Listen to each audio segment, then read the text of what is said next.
सुभाष चौक आहे सर, बिलकुल आहे ना? येस सर, बिलकुल बाकी सर्व गाड्या निघून जातात। जळगाव शहराचा जो गणेश विसर्जन मार्ग आहे ते सुमारे 5.5 किलोमीटरचा आहे। या पूर्ण मार्गाची पाहणी आज पोलीस अधीक्षक महोदय असेल, शिवाजी महाराजांच्या जो पुतळ्यांच्या समोर जो पंजाबराव देशमुख साहेबांचा जो पुतळा वहाँ से आपण सुरुवात केली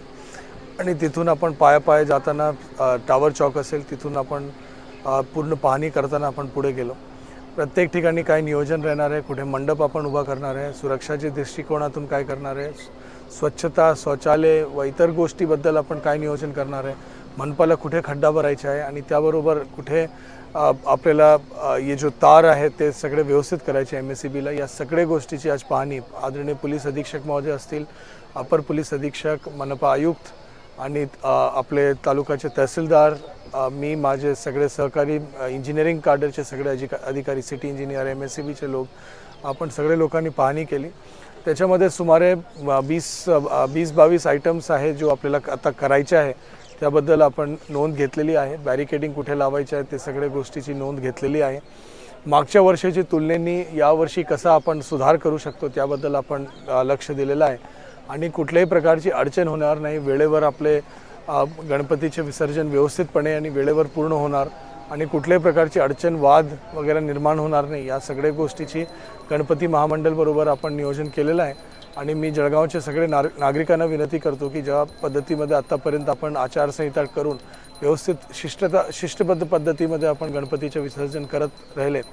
या तसंच यावर्षी पण आपण करावं ही माझी विनंती आहे आणि सगळे मंडळांचे चांगलं सहकार्य आणि प्रशासनातर्फे आपण पूर्ण हातबल त्यांना देणार आहे ही मला आपल्याला आश्वासन आहे। सालाबादाप्रमाणे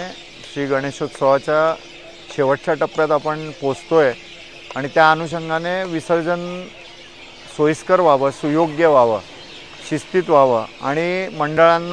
मंडळाच्या कार्यकर्त्यांना कुठलाही त्रास होऊ नये याकरता आपण प्रशासनाला विनंती केलेली असते। प्रशासन आपल्या विनंतीला मान देऊन संपूर्ण म्हणजे आपण पाहिलं असेल की छत्रपती शिवाजी महाराज चौकापासनं तर मेरून तलावातला हा जो घाट आहे आपला तिथपर्यंत आपण पाहणी आत्ता करत आलेलो आहे। त्याच्यात जे मुद्दे आहेत ते मुद्दे आपण आता नोट डाऊन केलेले आहेत, त्याचप्रमाणे त्या मुद्द्यांविषयी चर्चाही सविस्तर आपण केलेली आहे आणि त्या चर्चांच्या अंतर्गत जे जे कामं आपल्याला लक्षात आलेले आहेत कार्यकर्त्यांनी त्याची नोंद घेतलेली आहे ती प्रशासनाला पुढं पाठवून आपण त्याचा पाठलाग करणार आहोत त्या विषयाचा आणि ते विषय पूर्ण होतील। जसं की झाडांच्या फांद्या आहेत,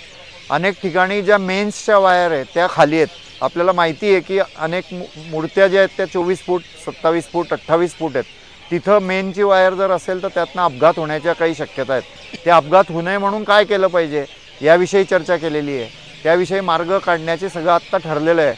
त्यामध्ये काही ठिकाणी झाडांच्या फांद्या आहेत की त्या फांद्या अडचणीच्या ठरू शकतात मूर्त्यांना, त्याचप्रमाणे काही रस्त्यांचे विषय आहे, साफसफाईचा विषय आहे, त्याचप्रमाणे काही रस्त्यांचे बॅरिकेटिंगचा विषय आहे, अनन्य असे जे जे प्रश्न विसर्जनाशी निगडीत आहेत आणि उत्सवाशी निगडीत आहेत त्याची सखोल आत्ता चर्चा केलेली आहे। प्रशासनाने संपूर्ण वेळ दिलेला आहे, यामध्ये जिल्हा प्रशासन, पोलीस प्रशासन, महानगरपालिका प्रशासन,